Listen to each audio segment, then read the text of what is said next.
And one of the things we're seeing is that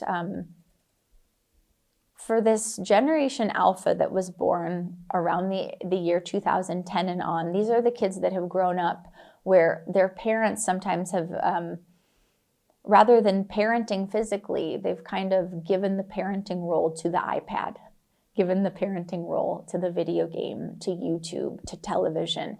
And kids are growing up not under the influence of their parents, but with a lot, many, many hours of media use.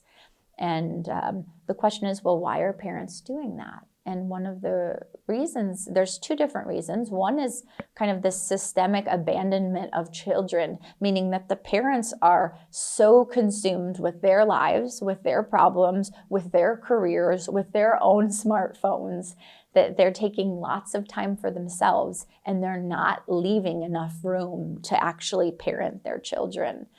And then I think another reason is that we've kind of gotten a little bit lazy. It's very easy to allow your kids to spend lots of hours online. Why? Because if they're not spending time online, then we're responsible to figure out how they're going to fulfill those hours. So for example, right now they're saying around the age of 12 and older, there's we start to have a lot of negative feelings spending time online. The negative feelings grow the longer we spend time online. So after about the 2-hour mark, we start to feel more anxious. We start to feel more depressed. We start to not like what we see, and we're just not feeling good. However, a lot of young people don't have the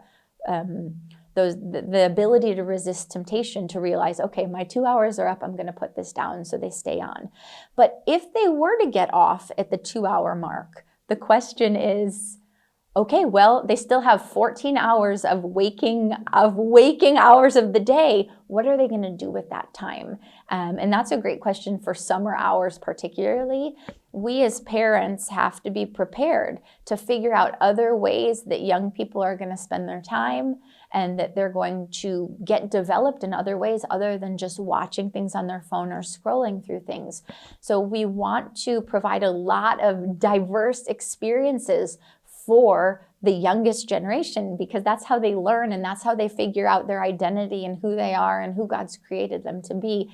But unfortunately, they grow, they're not as interested in developing those other areas. They want to spend time on their phones. So we as parents need to help them, and we need to give them other outlets for development other than just being online all the time.